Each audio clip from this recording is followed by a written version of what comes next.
मित्रों, एकेडमी में आप सभी का स्वागत है। हम लोग जो है शाम को 6 बजे प्रैक्टिस सेट करते हैं और उसके साथ कुछ स्पेशल टॉपिक पे भी चर्चा करते हैं। और उस दिन के क्लास में, पिछले क्लास में वो मुगल काल पे, स्वर्ण काल पे कुछ जो है कुछ लोगों का क्वेरी था, तो बताने के लिए मैं भूल गया था। पहले उस क्वेरी को निपटा दिया जाए। हैं, मुगल काल का स्वर्ण काल जब आता है उसमें कन्फ्यूजन है। हाँ, तो अब आप लोग समझिए, भारतीय नहीं, सुनिए, मुगल कला का स्वर्ण काल अगर आता है, मुगल कला का, लिखते चलें क्या, आप लोगों को यहाँ डिटेल कर दें, बस 4 टॉपिक है, 4 लाइन, तो उससे आप लोगों को क्लियर हो जाएगा। हैं, हम आपको पहले इसको क्लियर कर दें, क्योंकि भाई क्लियर नहीं होगा तो फिर आप लोग सोचेंगे कि क्या सर बता रहे हैं। अब आप लोग समझिए, मुगल कला का स्वर्ण काल, इसी पे लोगों को कन्फ्यूजन रहता है। मुगल काल की कला पर वहीं जो है एक क्वेश्चन गलत हो जाता है और 4 नंबर चला जाता है। कितना? 4 नंबर। यार कहाँ गया उसका? हाँ,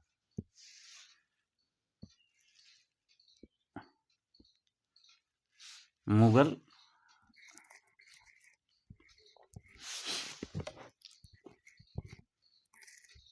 कला शब्द पे ध्यान देना है। यहाँ शब्द का एक अंतर हुआ तो आपका आंसर गलत हो जाएगा। मुगल कला का, ध्यान दीजिए, कला का स्वर्ण काल। क्या पूछ रहा है? स्वर्ण काल, स्वर्ण काल। ठीक, तो इनका स्वर्ण काल क्या हो जाएगा? बताइए, जिसको आ रहा हो बताइए। मुगल कला का स्वर्ण काल अकबर माना जाएगा। अकबर आएगा, आंसर रहे होगा। क्या होगा? अकबर का काल। अब वहीं अगर मुगल काल, मुगल कला अब नहीं कह रहे हैं, मुगल काल शब्द आ जाए, अब यह क्या हो जाए? मुगल काल, मुगल काल, मुगल काल का स्वर्ण काल, काल का स्वर्ण काल।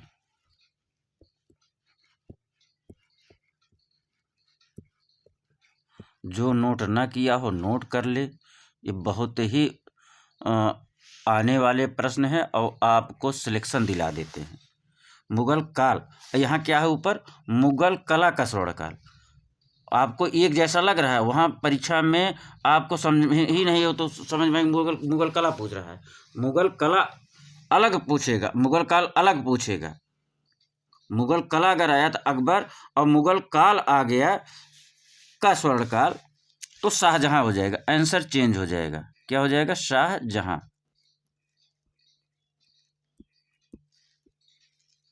आप विगत पिछले वर्षों में देखेंगे तो यही सही किया गया है। मुगल कला का स्वर्ण काल तो अकबर माना गया।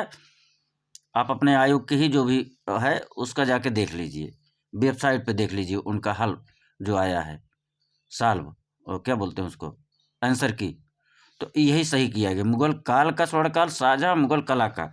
अभी इतना नहीं खत्म हो रहा है, और सुनिए, अगर मुगल संगीत आ जाए, अगर मुगल संगीत आ जाए, मुगल संगीत का स्वर्ण काल, कला का स्थान मुगल संगीत कला का स्वर्ण काल। आगे इसको हटा दें तब बताएं।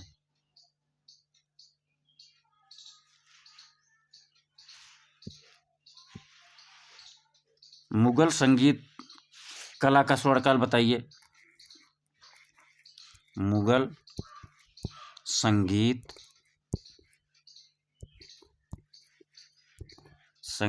कला का स्वर्ण काल, कला का स्वर्ण काल।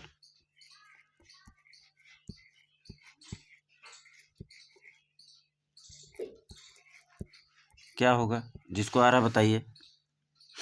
हम इसके बाद एमसीक्यू ही हल करेंगे। तो अकबर हो जाएगा। क्या हो जाएगा मित्रों? अकबर हो जाएगा, अकबर। ठीक, दूसरा क्या आ सकता है, अगर साहित्य पूछ ले, मुगल साहित्य कला का स्वर्णकाल, यहाँ मुगल साहित्य कला का स्वर्णकाल, मुगल साहित्य कला का स्वर्णकाल अगर पूछ ले तो मुगल साहित्य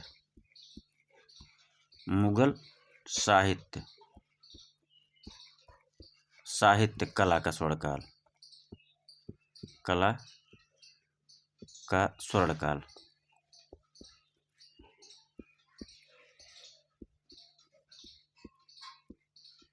तो क्या हो जाएगा, ये भी अकबर हो जाएगा। संगीत, साहित्य और मुगल कला तीनों, मुगल कला का स्वर्णकाल अकबर, मुगल संगीत कला का स्वर्णकाल अकबर, मुगल साहित्य कला का स्वर्णकाल अकबर हो जाएगा। ये तो चेंज करना पड़ेगा ना, क्लियरिटी रहे ना आप लोगों को।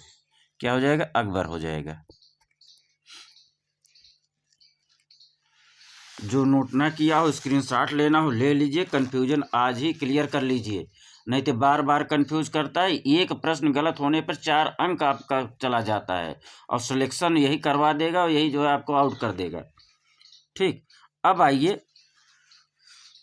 मुगल स्थापत्य आता है। मुगल स्थापत्य तो सबको पता है ना कि किसका है, बताइए, जिसको जिसको पता बताइए। मुगल स्थापत्य का बताइए, मुगल स्थापत्य का स्वर्णकाल, मुगल स्थापत्य का स्वर्णकाल, मुगल स्थापत्य का स्वर्णकाल, स्थापत्य का स्वर्णकाल, मुगल स्थापत्य का स्वर्णकाल, स्वर्णकाल बताइए। शाहजहां हो जाएगा, बिल्कुल बिल्कुल शाहजहां हो जाएगा। क्या हो जाएगा, शाहजहां हो जाएगा। क्या हो जाएगा, शाहजहां हो जाएगा। ठीक, और पूछ लेगा मुगल चित्रकला का स्वर्णकाल, मुगल चित्रकला का स्वर्णकाल, मुगल चित्रकला का स्वर्णकाल बताइए। मुगल चित्रकला का स्वर्णकाल, कला का स्वर्णकाल, स्वर्णकाल बताना है, बताइए। जहांगीर हो जाएगा। क्या हो जाएगा, जहांगीर, जहांगीर हो जाएगा। ठीक, अगर पूछ ले भारतीय चित्रकला की रीढ़ की हड्डी तो मुगल काल लगाना है, भारतीय चित्रकला की रीढ़ की हड्डी मुगल काल लगाना है। आगे चले मित्रों, अब आइए हम लोग अपने प्रैक्टिस सेट पर चलते हैं। पहला प्रश्न आपके सामने है, जयपुर शैली का प्रसिद्ध आदमकद व्यक्ति चित्रों का चित्रकार कौन था, बताना है।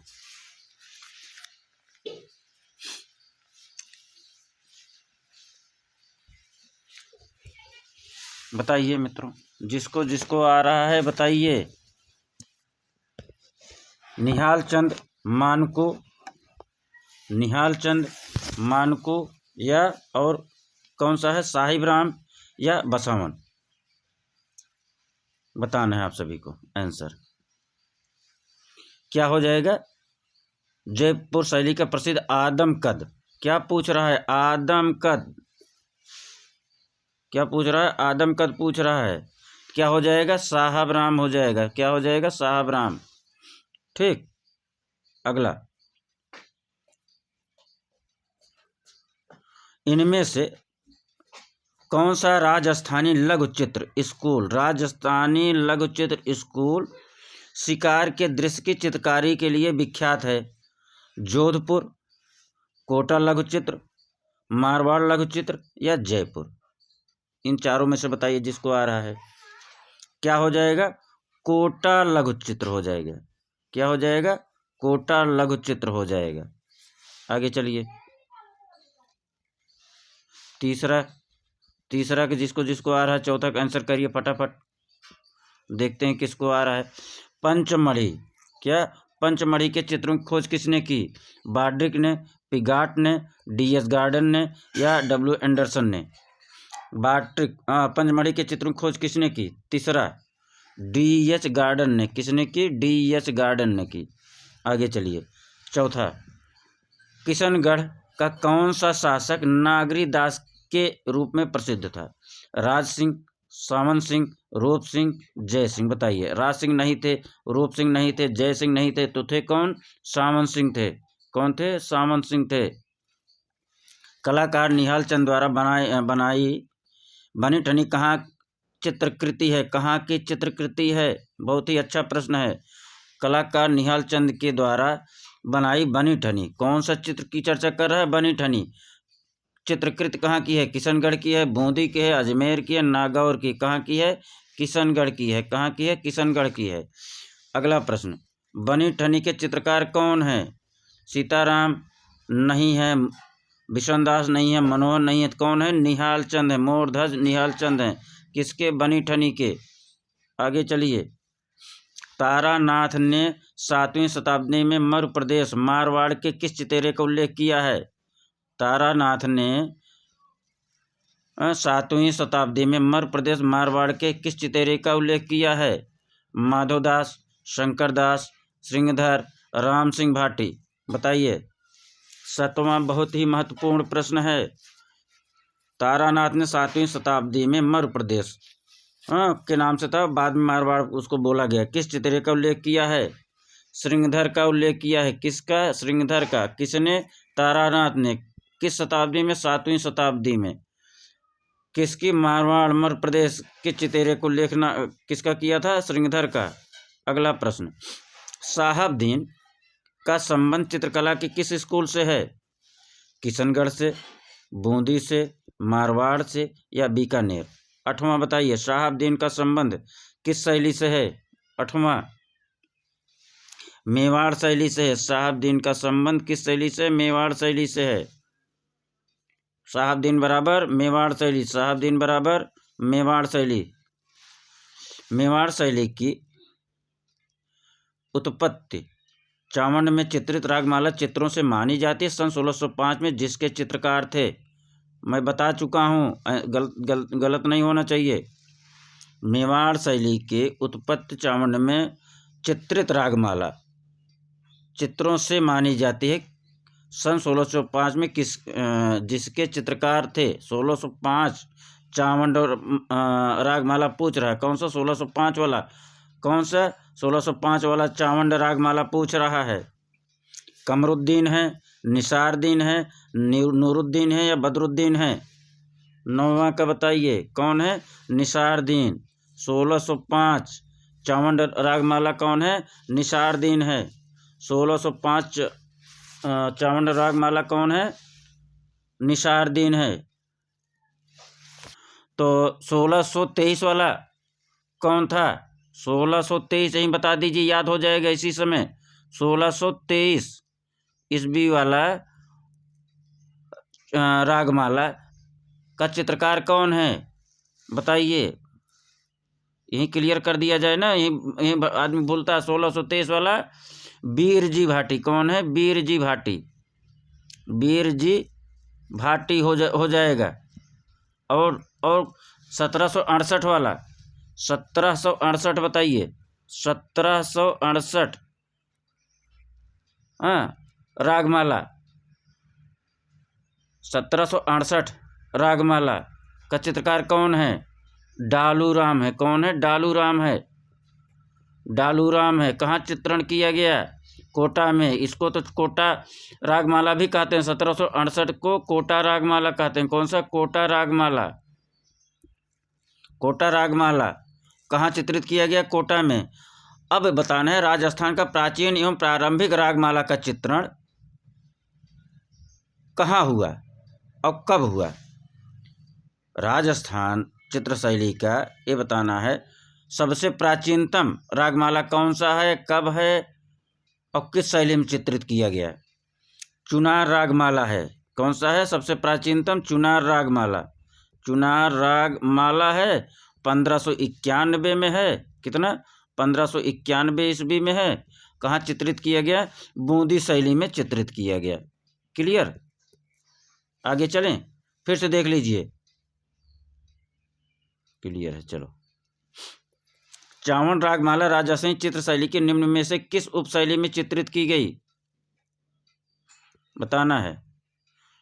चावंड रागमाला, बताइए। आ गया प्रश्न, सबको आना चाहिए, अब गलती नहीं होना चाहिए।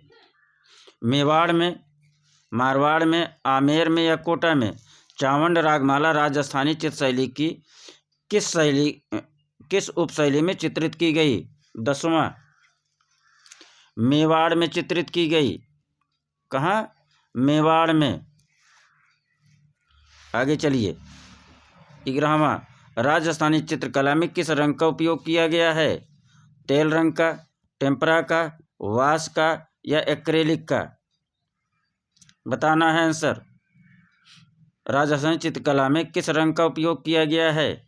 11वां, टेम्परा रंग का प्रयोग किया गया है। किसका? टेम्परा रंग का प्रयोग किया गया है। आगे 12वां,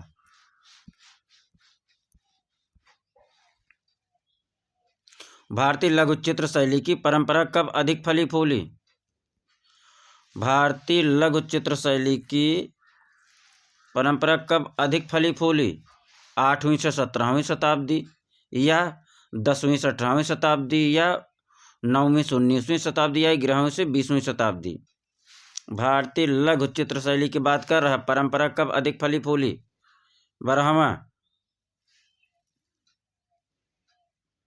9वीं से 19वीं शताब्दी ईस्वी अधिक फली फूली। कब?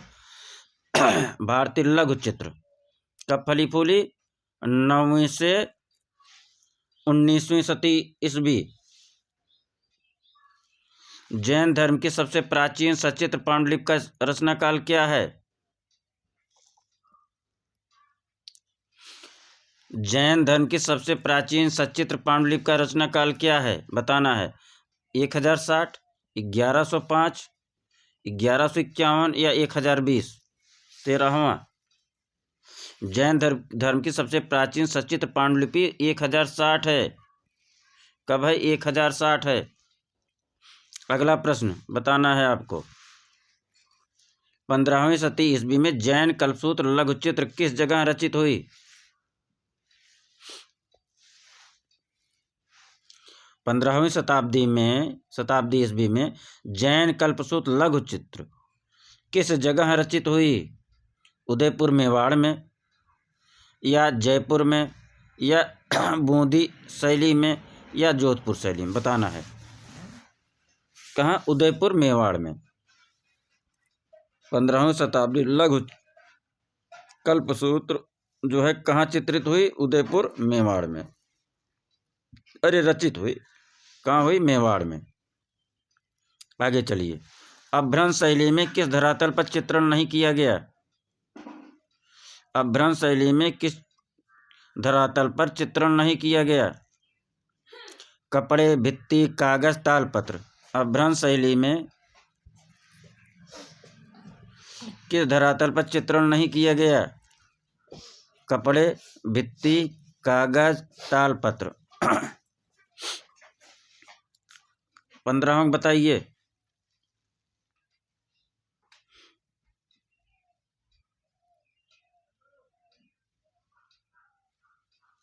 भित्ति चित्र है। अपभ्रंश शैली में किस धरातल पर चित्रण नहीं किया गया? भित्ति पर नहीं किया गया, कपड़े पर किया गया था, कागज पर किया गया था, तालपत्र पर भी किया गया था, लेकिन भित्ति पर नहीं किया गया था। अगला चित्र आपके सामने, इसको पहले देखिए, पहले पढ़िए प्रश्न। किस शादी की बारात का चित्रण दी गई तस्वीर में दिखाया गया है? ये शादी का बारात का चित्र है। किसका? शादी के बारात का चित्र है। इसको बड़ा करना पड़ेगा। देख लो भैया, किसका चित्र है? शादी के बारात का चित्र है। देखिए, ये शादी के बारात का चित्र है। बारात औरात तो गए हो, का चित्र है। ठीक, अब बताना है किसके समय का है? अकबर, शाहजहां, जहांगीर या दारा शिकोह? 16वां का आंसर बताना है। ये किसका चित्र है? दारा शिकोह के बारात का चित्र है। किसका चित्र है? दारा शिकोह के बारात का चित्र है। ठीक, आगे आइए। 17वां, क्या आ जाएगा? 17वां।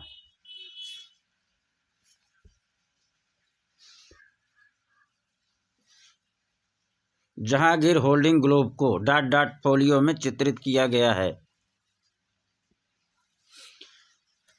जहांगीर होल्डिंग ग्लोब को कहाँ चित्रित किया गया, किस पोर्टफोलियो में चित्रित किया गया है? अकबरनामा, बाबरनामा, जहांगीरनामा या तारीख़ ख़ानदान तैमूरिया? जहांगीर होल्डिंग ग्लोब कहाँ चित्रित किया गया है? 17वां बताना है। जहांगीरनामा में चित्रित किया गया है। कहाँ बना है? जहांगीरनामा में। अगला प्रश्न, मुगल शैली के प्रसिद्ध चित्रकार कौन थे? तैयब मेहता, अनुपम सूद, अबुल हसन या साहबदीन? मुगल शैली का प्रसिद्ध चित्रकार, बहुत पूछा गया है प्रश्न, आने वाला प्रश्न है ये एग्जाम में। मुगल शैली का प्रसिद्ध चित्रकार देख लीजिए, अबुल हसन हो जाएगा। कौन है? अबुल हसन। कौन है? अबुल हसन। आगे चलिए, जहांगीर के व्यक्ति चित्र में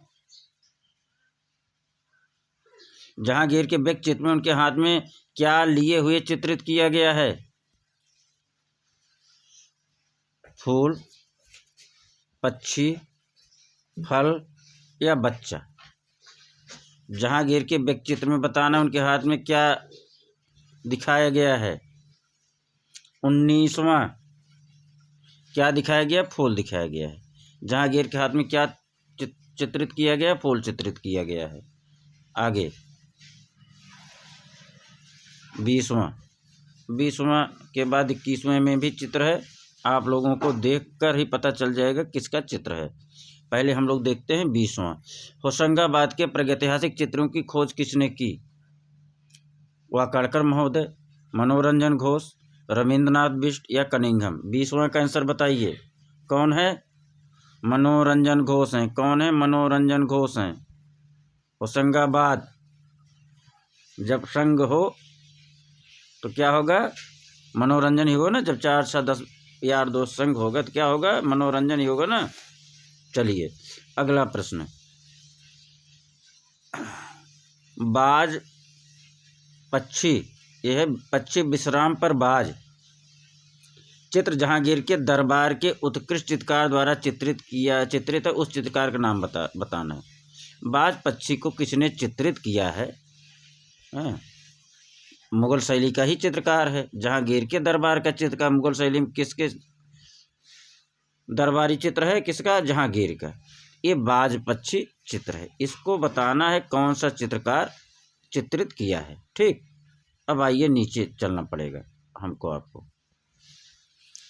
उस्ताद मंसूर, उस्ताद फ़कीरुल्लाह खान, अब्दुल समद सिराजी, अबुल हसन, किसने चित्रित किया है इस बाज पक्षी को? 21वां का बताना है। उस्ताद मंसूर ने चित्रित किया है इस बाज पक्षी के चित्र को। किसने? उस्ताद मंसूर ने। ठीक, आगे चलिए। अकबर के काल में सर्वाधिक विकास किन चित्रों का हुआ? अकबर के काल में सर्वाधिक विकास किन चित्रों का हुआ? प्रकृति चित्र, दरबारी चित्र, शबीह चित्र, काल्पनिक चित्र? 22वां, सर्वाधिक विकास किसका हुआ? शबीह चित्र का। सर्वाधिक विकास किसका हुआ अकबर के समय में? शबीह चित्र। अकबर के समय में चित्र कैसे थे? दरबारी थे। 23वां, महाभारत के फारसी संस्करण का नाम क्या है? आलमगीरनामा, बादशाहनामा, रज्मनामा या शाहनामा? बहुत इजी प्रश्न है। क्या है? रज्मनामा है। आगे चलिए, रज्मनामा किसका पर्शियन अनुवाद है? अभी बताना है।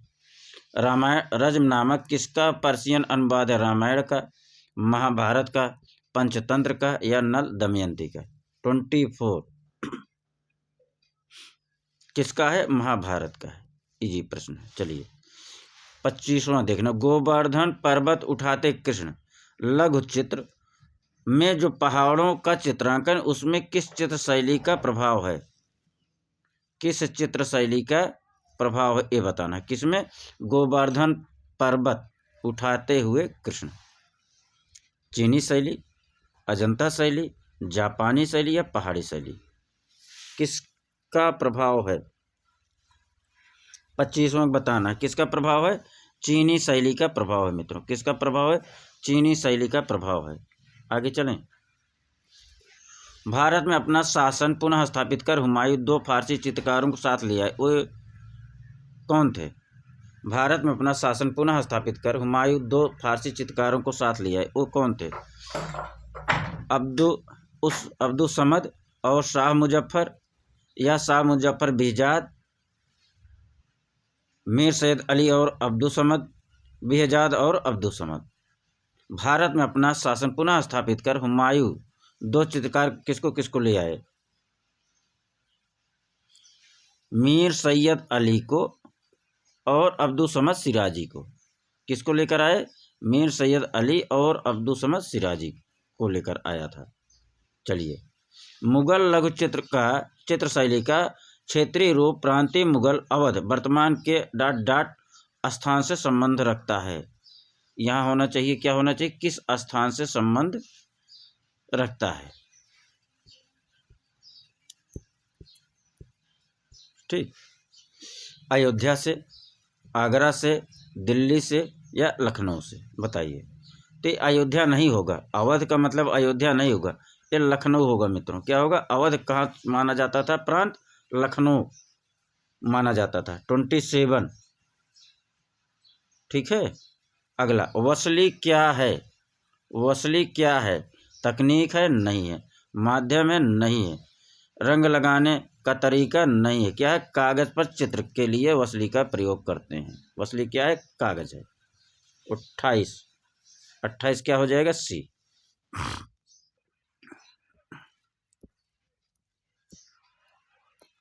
आगे,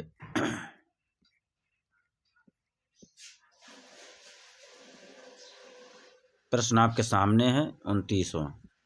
निम्नलिखित में कौन राजस्थानी शैली का चित्रकार नहीं है? पूछ रहा है, नहीं है। किसका? राजस्थानी शैली का चित्रकार नहीं है। मंसूर, शहाबुद्दीन, नूरुद्दीन, दाना। बताना है। शहाबुद्दीन, दाना, नूरुद्दीन या मंसूर, कौन नहीं है? 29। मंसूर मुगल शैली का चित्रकार है, बाकी सब राजस्थानी शैली के चित्रकार हैं। अगला 30वां। राजपूत लघु चित्र चित्रित किए गए किस पर? धातु की चद्दर पर, कपड़े पर, हस्त निर्मित कागज पर या शीशे पर? राजपूत लघु चित्र चित्रित किस पर किए गए? 30वां बताना है। हस्त निर्मित कागज पर। उस समय हस्त निर्मित ही कागज था, मशीन थोड़ी था। चलिए, सर्वप्रथम किस स्थान से पाषाणकालीन औजार मिले? ये तो बहुत ही इजी होना चाहिए, लोगों को भूल जाता। सर्वप्रथम किस स्थान से पाषाणकालीन औजार मिले? रीवा से, मैसूर से, पल्लावरम से, टेन कानाल से। 31 कहाँ से? पल्लावरम से। कहाँ से? पल्लावरम से। पूछ रहा है सर्वप्रथम किस स्थान से पाषाणकालीन औजार मिले? पल्लावरम से मिले। 32वां।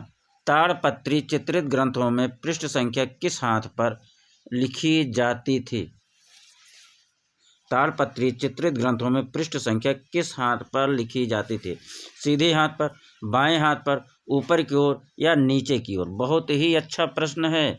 इसको तो अगर मैं एग्जामिनर होता तो इसको जरूर देता एग्जाम में, और आ भी सकता है। 32वां बताना है। क्या हो जाएगा? सीधे हाथ पर। पृष्ठ संख्या किस पर लिखा जाता था? सीधे हाथ पर। ठीक, आगे चलिए।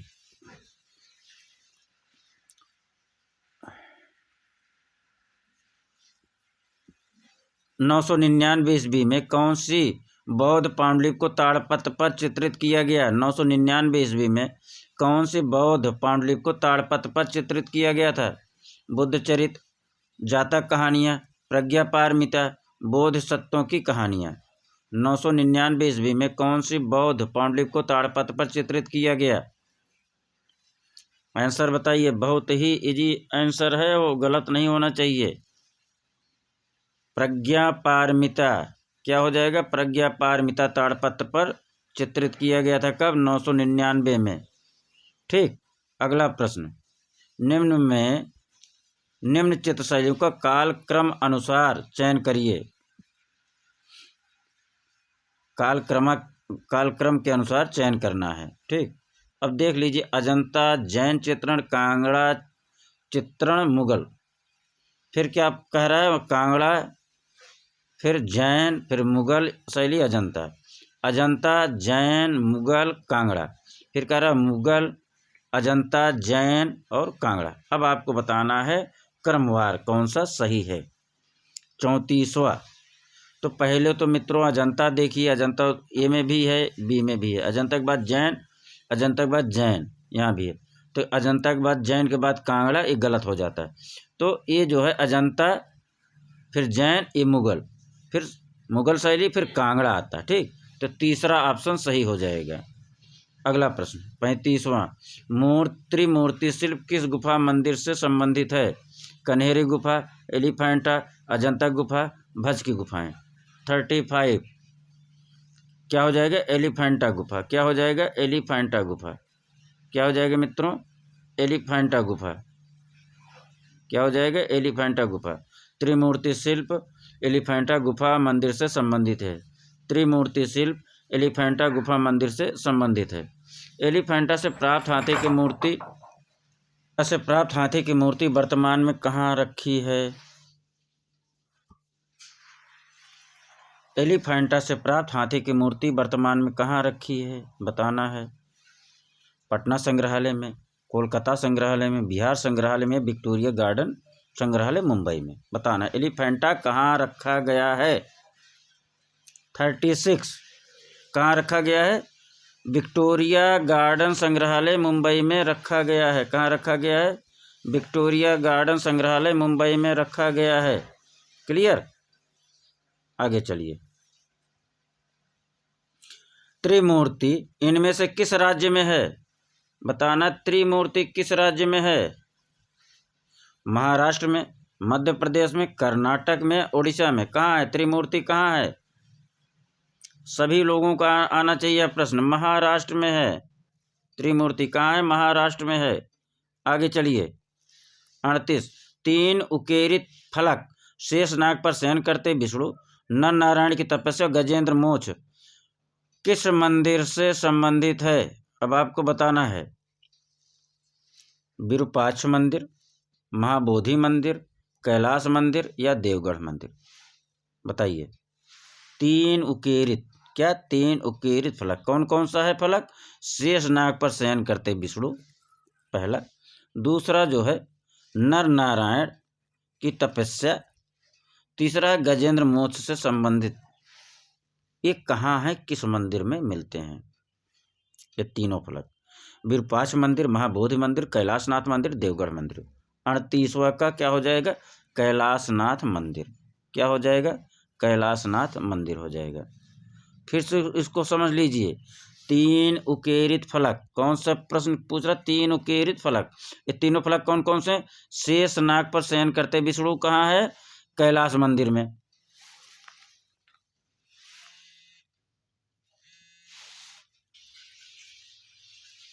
अगला प्रश्न कौन सा है मित्रों? मूर्ति कला कैलाश पर्वत को हिलाते हुए रावण कहाँ स्थित है? कैलाश पर्वत को हिलाते हुए रावण कहाँ स्थित है? कैलाश पर्वत को हिलाते हुए रावण। क्यों प्रश्न बार बार पढ़ रहा हूँ? जब बार आपको प्रश्न याद हो जाएगा तो उत्तर उसको आपके माइंड में तब जाके फीड होगा। कहाँ है? एलोरा में है, या बाघ गुफा में है, या सित्तनवासल में है, या अजंता में है? कहाँ कहाँ है? कैलाश पर्वत को हिलाते हुए रावण कहाँ स्थित है? 39 पाइए। सभी लोग आंसर करिए। जिसको आ रहा करिए, समझ लीजिए उसकी बहुत ही अच्छी तैयारी है। 39 क्या हो जाएगा? एलोरा गुफा में है। कहाँ है मित्रों? एलोरा गुफा में है। कहाँ है? एलोरा गुफा में है। कैलाश पर्वत को हिलाते हुए रावण कहाँ है? एलोरा गुफा में है।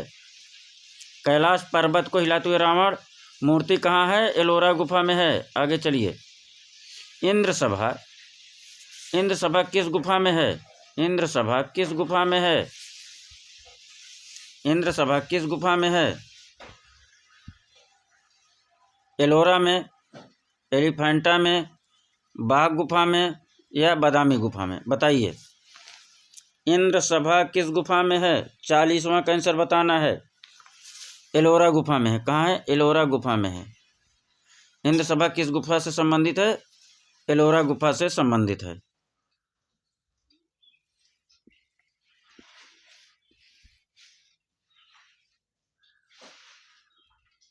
41वां। सब लोग आंसर जो है कमेंट बॉक्स में लिखते हुए चलिए। हाँ, एक बार में ही रिवीजन क्लोज करिए, बार बार रिवीजन ना करना पड़े। क्या प्रश्न पूछ रहा है? सित्तनवासल गुफा मंदिर निम्नलिखित धर्मों से एक को समर्पित था, दिए गए विकल्पों में से उसकी पहचान करें। सित्तनवासल गुफा मंदिर किस धर्म से संबंधित है? चित्तनवासल गुफा मंदिर हिंदू से है, इस्लाम से है, बौद्ध से है या जैन से है? 41 का बताना है। बहुत ईजी प्रश्न है, वैसे प्रश्न ही आते हैं। जैन से है। सित्तनवासल गुफा किस शैली से संबंधित है? जैन शैली से संबंधित है। लिखो जैन शैली। सित्तनवासल गुफा बराबर जैन शैली। 42वां। अच्छा, पूरा नहीं दिख रहा प्रश्न, आगे चलो। निम्नलिखित में कौन सी गुफा अजंता गुफा के समान है? अजंता गुफा के समान कौन सा है? बताना है। अजंता गुफा के समान कौन सा है? सित्तनवासल, बादामी, एलोरा या सिगरिया? कौन सी गुफा अजंता गुफा के समान है? 42वां का आंसर बताना है।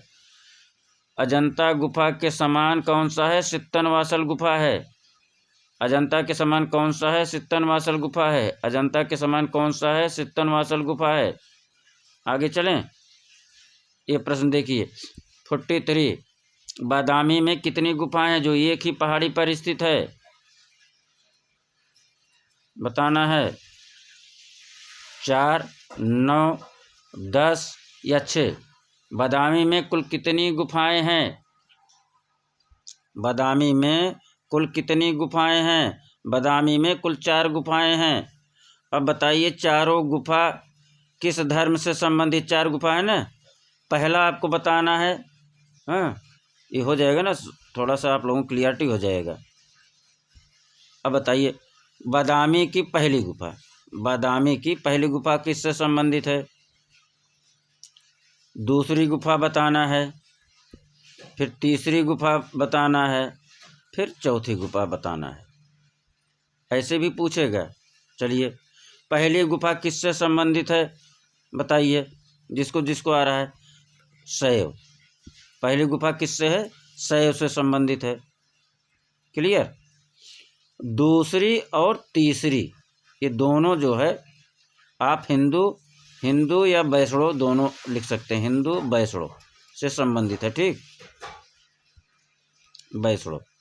और चौथा जो है जैन से संबंधित है। चौथा जो है जैन से संबंधित है।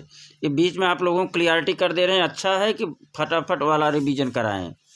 ऐसे में आप जब आप 2-4 बार ऐसे आएगा, 2-4 बार ऐसे बता देंगे, भूलेगा नहीं फिर।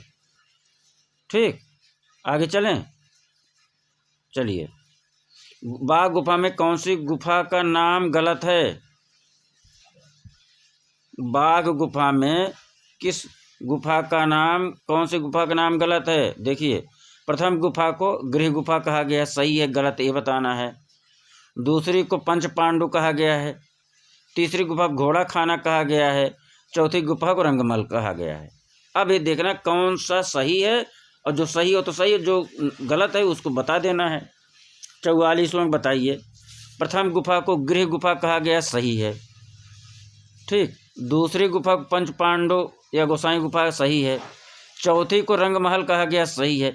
लेकिन जो तीसरे को हाथी खाना कहा गया, क्या ये सही है? ये गलत है। एक हाथी खाना के बजाय क्या है? एक घोड़ा खाना। ये घोड़ा खाना गलत है। तो जो गलत उत्तर यही हो गया सही। लेकिन घोड़ा खाना के स्थान पे क्या होना चाहिए? बताइए। ये होना चाहिए हाथी खाना। क्या होना चाहिए? हाथी खाना। क्या होना चाहिए? हाथी खाना। तब जाके सही होगा। अगर सही नहीं तो आंसर यही सही है। ठीक, आगे चलें। चलिए, बाघ की तीसरी गुफा का नाम क्या है? अब बताइए, बाघ की तीसरी गुफा का नाम क्या है? हाथी खाना, रंग महल, पंच पांडु या इनमें से कोई नहीं? बाघ की तीसरी गुफा का नाम बताइए। बाघ की तीसरी गुफा का नाम हाथी खाना है। क्या है? हाथी खाना है। अगला बताइए, पुस्तक कांगड़ा पेंटिंग का लेखक कौन है? WG आर्चर, MS रंधावा या काल खंडालवाला या OC गांगुली? पुस्तक कांगड़ा पेंटिंग का लेखक बताना है। 46 क्या हो जाएगा? WG आर्चर हैं। कौन है? WG आर्चर हैं। कौन है? WG आर्चर हो जाएंगे। WG आर्चर हैं। कांगड़ा पेंटिंग पुस्तक बराबर WG आर्चर। कांगड़ा पेंटिंग पुस्तक बराबर WG आर्चर। कलाकार नैनसुख किस कला शैली से संबंधित है? कलाकार नैनसुख किस कला शैली से संबंधित है? कलाकार नैनसुख किस कला शैली से संबंधित है? कांगड़ा, ढूढ़ाड़, गुलेर, हड़ौती। कलाकार नैनसुख किस कला शैली से संबंधित है? 47 कलाकार नैनसुख किस कला शैली से संबंधित है? 47 बताना है। क्या हो जाएगा? नैनसुख किससे संबंधित है? गुलेर शैली से संबंधित है। नैनसुख किस कला शैली से संबंधित है? गुलेर से संबंधित है। नैनसुख बराबर गुलेर शैली। नैनसुख बराबर गुलेर शैली। 48 निम्न में कांगड़ा शैली का कलाकार कौन है? परखू है, दसवंत है, मंसूर है या ईश्वरीलाल है? ईश्वरीलाल कंपनी शैली का है, दसवंत मुगल शैली का है, मंसूर मुगल शैली का है। पुरखू को अब आपको बताना है कि नहीं। 48 तो पुरखू जो है कांगड़ा शैली का हो जाएगा। पुरखू क्या हो जाएगा? कांगड़ा शैली का हो जाएगा। आगे चलिए, लघु चित्र राग मेघ किस पहाड़ी शैली से संबंधित है? राग मेघ किस पहाड़ी शैली से संबंधित है? राग मेघ किस पहाड़ी शैली से संबंधित है? चंबा से, कांगड़ा से, बसोहली से, गुलेर से। राग मेघ किस पहाड़ी शैली से संबंधित है? 49 किससे है? कांगड़ा से संबंधित है। किससे है? कांगड़ा से संबंधित है। कांगड़ा से संबंधित है। राग मेघ कांगड़ा पहाड़ी शैली से संबंधित है। राग मेघ चित्र किस पहाड़ी से संबंधित है? राग मेघ चित्र कांगड़ा पहाड़ी शैली से संबंधित है। राग में किससे है? कांगड़ा पहाड़ी शैली से संबंधित है। याद हो रहा है कि नहीं मित्रों? सही बताइए आप लोग। बसोहली में शीश महल बनवाकर उसे चित्रों से किसने सजवाया? बताइए, किसने सजवाया मित्रों? महेंद्र पाल ने, अमृत पाल ने, कृपाल पाल ने या अजीत घोष ने? बसोहली शैली में शीश महल बनवाकर उसे चित्रों से किसने सजवाया? 50वां का आंसर बताना है। महेंद्र पाल ने। बसोहली शैली के शीश महल किसने सजवाया था? महेंद्र पाल ने। बसोहली शैली के शीश महल को किसने चित्रण करवाया था? बनवाकर चित्रों से सजवाया? महेंद्र पाल ने। ठीक, महेंद्र पाल बराबर बसोहली शैली शीश महल चित्र। ठीक है। पहाड़ी लघु चित्रों के अंतर्गत बसोहली शैली में चित्रित रसमंजरी पर किस शैली का प्रभाव है? बताना है। पहाड़ी लघु चित्रों के अंतर्गत बसोहली शैली में चित्रित रसमंजरी पर किस शैली का प्रभाव है? लघु चित्र, मुगल लघु चित्र, दक्कन लघु चित्र, अजंता लघु भित्तिचित्र, अजंता भित्तिचित्र या प्रारंभिक पश्चिमी भारतीय लघु चित्र? रसमंजरी पर किस शैली का प्रभाव है? पहले तो याद होना चाहिए, रसमंजरी किस शैली में चित्रित है? बसोहली शैली में। रसमंजरी कहाँ है? बसोहली शैली। रसमंजरी कहाँ चित्रण हुआ है? बसोहली शैली में। किसका प्रभाव है इस पर? रसमंजरी पर किस शैली का प्रभाव है पूछ रहा है। बहुत ही आपको समझ के प्रश्न पढ़ना पड़ेगा, तब जाके क्लियर होगा किस शैली का प्रभाव है। 51 प्रारंभिक पश्चिम भारतीय लघु चित्र का प्रभाव है। किसका? प्रारंभिक पश्चिम भारतीय लघु चित्र का प्रभाव है। किसका? प्रारंभिक पश्चिम भारतीय लघु चित्र का प्रभाव है। किस पर? रसमंजरी के चित्रों में, आगे चलें, पहाड़ी चित्रकला का निर्माण है। पहाड़ी चित्रकला का निर्माण क्षेत्र क्या है? राजस्थान, मध्य प्रदेश, जम्मू कश्मीर या हिमाचल प्रदेश। पहाड़ी चित्रकला का निर्माण क्षेत्र कौन सा है?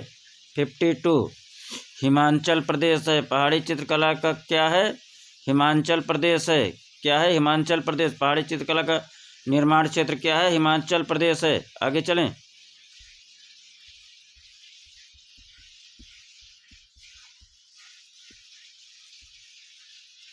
बावन हो गया, 53। मित्रों, हम लोग 60 प्रश्न तक करेंगे। इसके बाद एक विशेष टॉपिक आपके सामने प्रस्तुत करेंगे।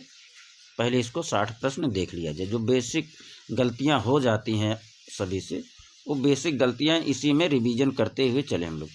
दक्कन या दक्कन लघु चित्र शैली किस क्षेत्र से संबंधित है? दक्कन या दक्कन लघु चित्र शैली किस क्षेत्र से संबंधित है? आंध्र प्रदेश, कर्नाटक, दक्षिण का पठार, नर्मदा और कृष्ण नदियों के मध्य, या महाराष्ट्र और गोवा, या तमिलनाडु पांडिचेरी, या केरल तमिलनाडु। दक्कन चित्र शैली लघु चित्र शैली किस क्षेत्र से संबंधित है? यही इसमें पूछ रहा है मित्रों। किससे है? आंध्र प्रदेश, कर्नाटक का क्षेत्र, जो दक्षिण पठार का क्षेत्र, नर्मदा और कृष्ण नदियों के मध्य का क्षेत्र, दक्कन जो है शैली का क्षेत्र माना जाता है। आगे चलें, राग हिंडोला की चर्चा यहाँ कर रहा है। क्या कर रहा है कि राग हिंडोला चित्रों में गुंबदों पर बेल बूटों के काम से सुसज्जित पृष्ठभूमि जिस शैली का प्रभाव प्रदर्शित करती है वह कौन सी शैली है? फारसी शैली, तुर्की शैली, मध्य पूर्वी शैली, मुगल शैली। राग हिंडोला चित्र में, अब देखिए राग हिंडोला चित्र में कहाँ? गुंबदों पर, क्या पूछ रहा? गुंबदों के बेल बूटों के काम से सुसज्जित पृष्ठभूमि जिस शैली का प्रभाव प्रदर्शित करती है वह कौन सी शैली है? फारसी, तुर्की, मध्य पूर्वी या मुगल। 54 क्या हो जाएगा?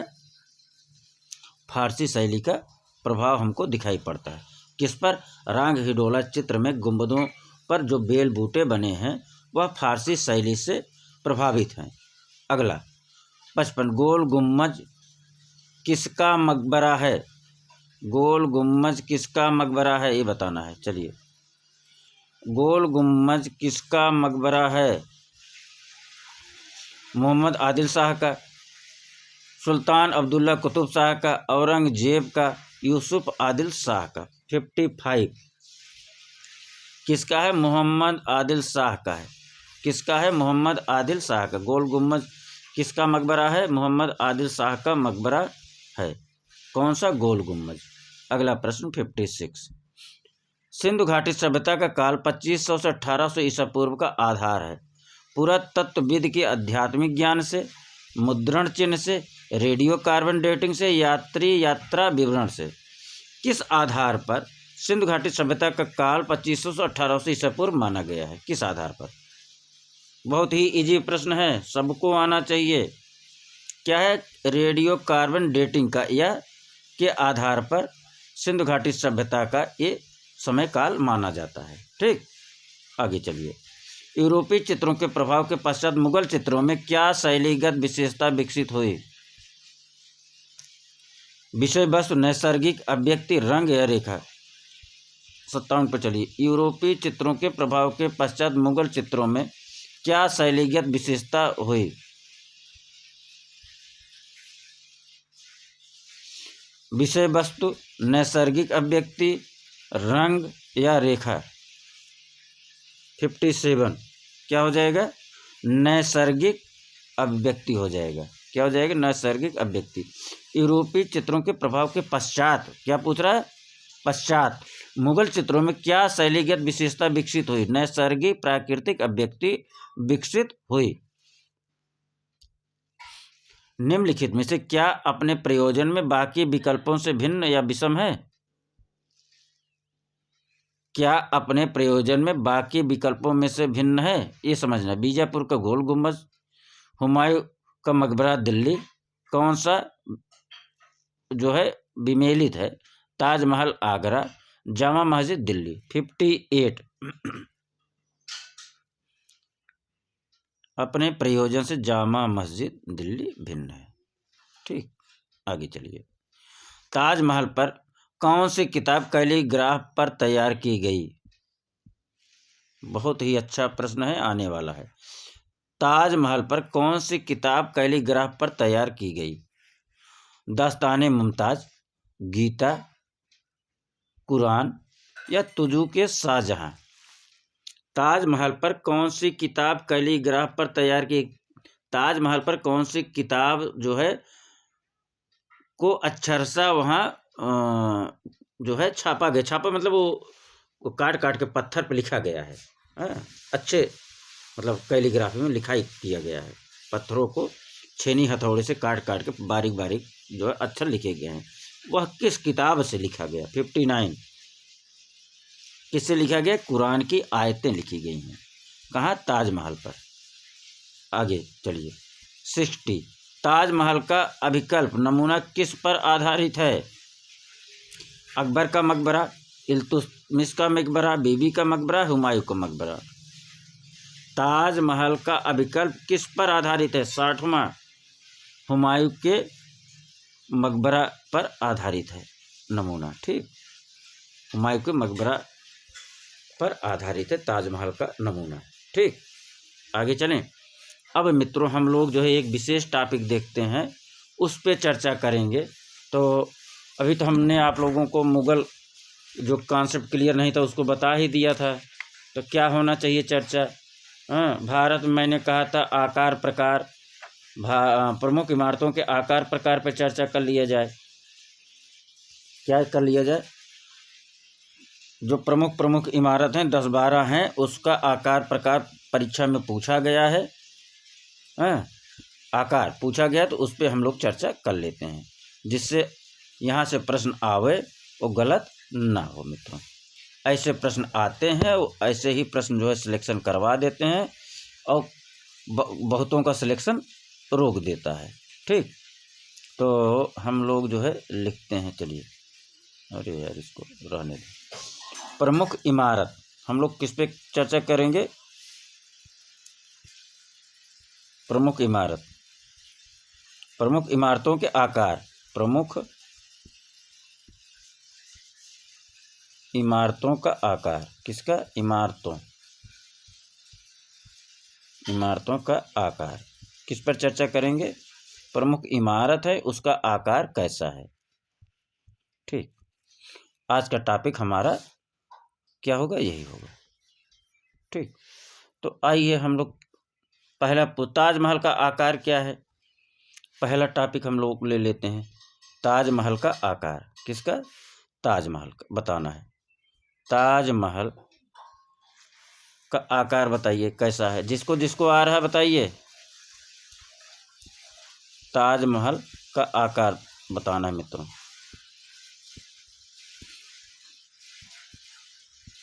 जिसको जिसको आ रहा है बताते चलिए मित्रों। दूसरा क्या है? 12 ऐसे हैं जो कंफ्यूज करते हैं और वहाँ से यहीं से आ जाते हैं। ठीक, दूसरा के सांची का स्तूप का आकार क्या है? सांची स्तूप का आकार क्या है? सांची स्तूप का आकार क्या है? सांची स्तूप का आकार क्या है?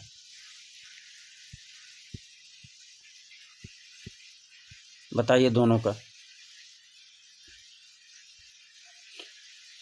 ताजमहल का आकार है मित्रों वर्गाकार। क्या है? वर्गाकार है। जो एक जगह ना नोट किया हो वो लोग एक जगह नोट कर लें। स्क्रीनशॉट और कभी कोई दोबारा कोई देखता नहीं, इसलिए नोट कर लें तो बेहतर होगा।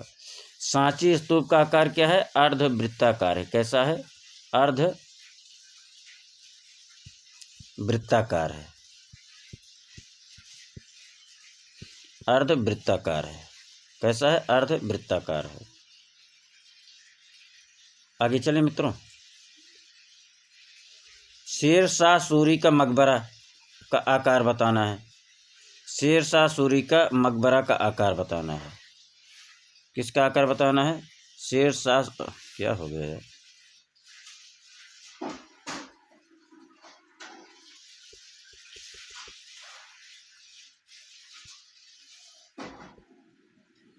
शेर शाह सूरी के मकबरे का आकार बताना है। कहीं पकड़ नहीं रहा यार। शेर शाह सूरी के मकबरे का आकार प्रकार बताना है। यार कहाँ से मिस्टेक हो रहा है? रुक जाइए 1 मिनट, इसको ठीक कर दे।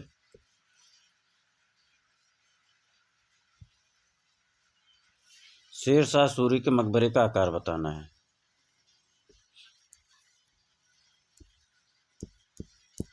शेर शाह सूरी फेमस व्यक्ति है, इसका मकबरा भी बना था।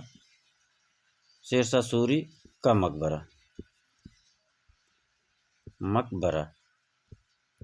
आकार बताना है। क्या बताना है? इसका आकार क्या है? आकार बताना है इसका। दूसरा क्या है? कुतुब मीनार का आकार बता दीजिए। कुतुब मीनार का आकार बता दीजिए। दूसरा कुतुब मीनार का आकार बताइए। कुतुब मीनार का आकार बताना है।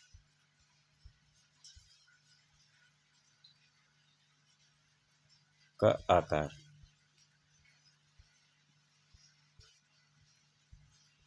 बताइए फटाफट। शेर शाह सूरी का मकबरा किस आकार का है? अष्टभुजाकार है। नोट करिए सभी लोग, अष्टभुजाकार है। शेर शाह सूरी का मकबरा कैसा? अष्टभुजाकार है। शेर शाह सूरी का मकबरा अष्टभुजाकार है। शेर शाह सूरी का मकबरा अष्टभुजाकार है। कुतुब मीनार कैसा है? गोल या पॉलीगन है? कुतुब मीनार क्या है? गोल। ऑप्शन में या पॉलीगन भी रहेगा। क्या हो जाएगा? पॉलीगन। हाँ, गोल या पॉलीगन दोनों ऑप्शन आ सकता है। कभी एक बार पॉलीगन भी आया। कुतुब मीनार का आकार विकल्प दिया था, उसमें गोल नहीं दिया तो उसमें पॉलीगन दिया था, तो क्या हो जाएगा? पॉलीगन हो जाएगा। आगे चलें। आइए अगला।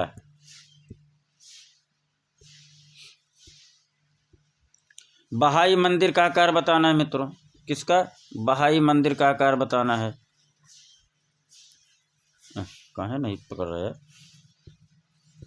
बहाई मंदिर का आकार बताना है।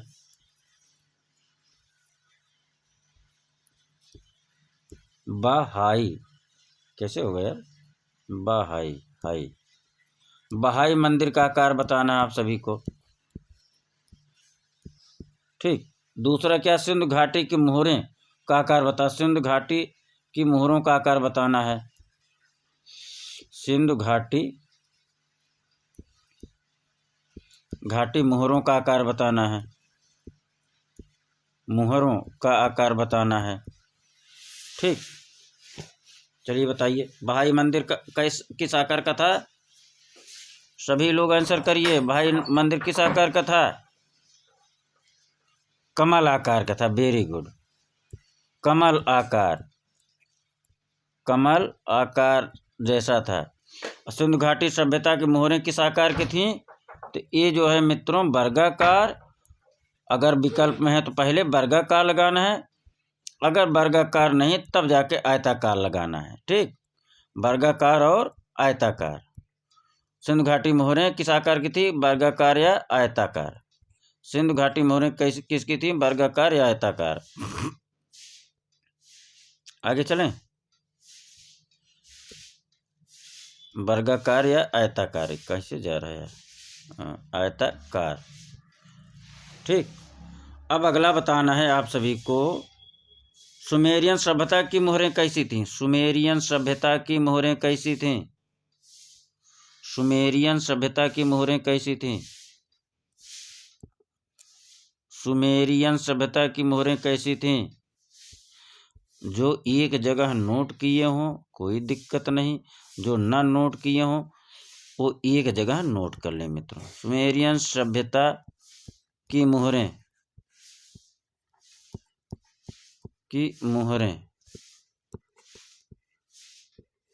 किस आकार की थी, और मेसोपोटामिया बताना है।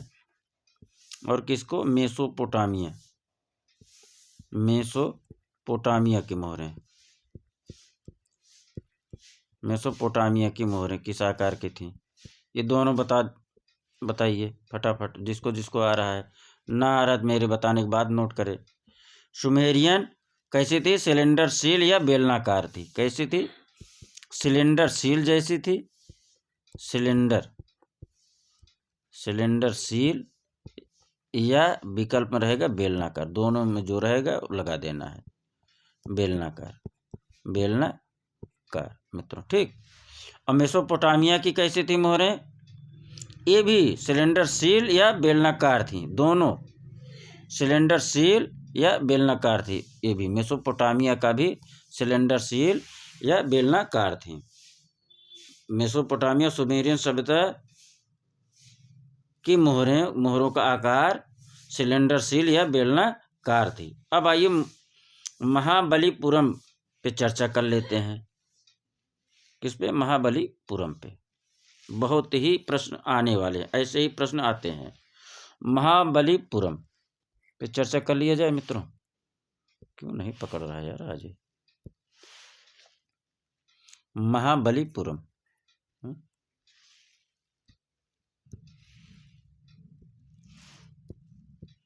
महाबलीपुरम, महाबलीपुरम।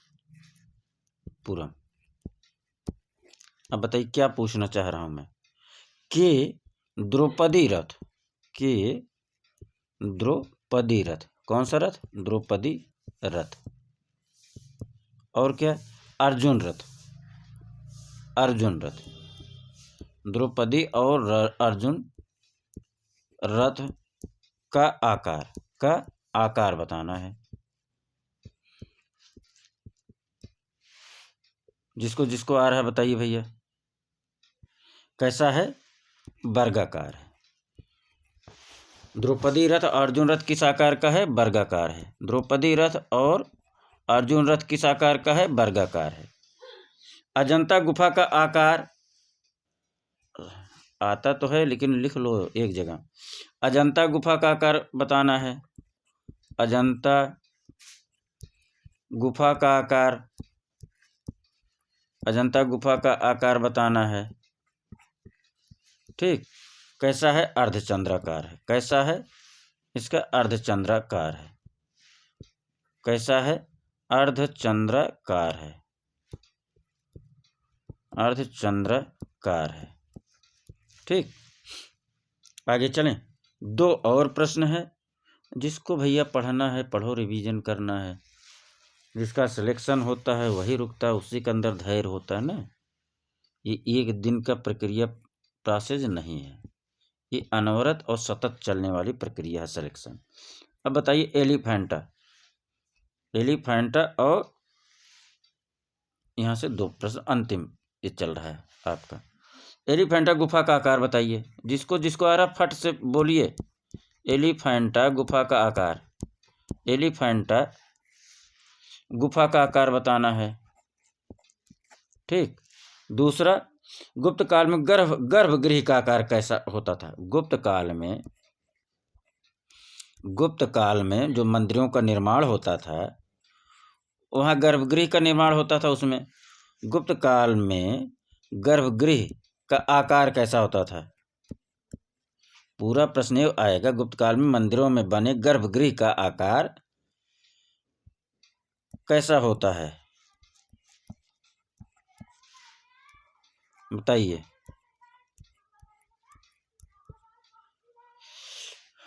दोनों का आंसर बताना है मित्रों। एलिफेंटा बताइए क्रॉस के समान था। कैसा था? ये क्रॉस के समान आकार का था, क्रॉस के समान, क्रॉस के समान। क्रॉस कैसा बनता है? ऐसे, जो भी जैसा भी हो क्रॉस। गुप्त काल में गर्भगृह का आकार बताइए। वर्गाकार था। क्या था? वर्गाकार था। क्या था? वर्गाकार था मित्रों। हम लोग इस प्रकार से एक विशेष टॉपिक पर भी अपना जो है संशय दूर करते हैं। और ऐसे ही अगले क्लास में हम प्रश्नों के साथ MCQ के साथ आपको बनी ठनी चित्र पर स्पेशल केवल बनी ठनी चित्र पर ही हम लोग चर्चा करेंगे। किशनगढ़ शैली पर भी चर्चा करेंगे, किशनगढ़ शैली विशेषकर, बनी ठनी किशनगढ़ शैली। अब जैसे पूछ लिया जाता बनी ठनी का मूल चित्र किसका है, बनी ठनी का प्रतीक क्या है, उनकी आंखें कैसी हैं, भौहें कैसी हैं, माध्यम क्या है, कहाँ रखा गया है, पहला प्रत बनी ठनी कहाँ रखा गया है, दूसरा प्रत कहाँ रखा गया है, बनी ठनी पर 20 पैसे का डाक टिकट कब जारी किया गया, बनी ठनी की मूर्ति किसने बनाया, चित्र तो पहले बना, बनी ठनी की मूर्ति किसने बनाया, कौन था। ऐसे प्रश्नों पर हम लोग जो है विशेष रूप से चर्चा करेंगे अगले क्लास में MCQ के साथ। आप लोगों को मित्रों क्लास कैसा लगा, अभी तक जो लाइक ना किया हो लाइक कर ले, सब्सक्राइब कर ले, अधिक से अधिक शेयर करिए। आप सभी से अनुरोध है शेयर और सब्सक्राइब कराइए भाई, विनम्र अनुरोध करता हूँ कि आप लोग अपने अगल बगल मित्रों के ही मोबाइल में वो कर दीजिए सब्सक्राइब, थोड़ा सा हमारा भी मनोबल बढ़ता है। एक आदमी 5-7 लोग से मिलता ही है।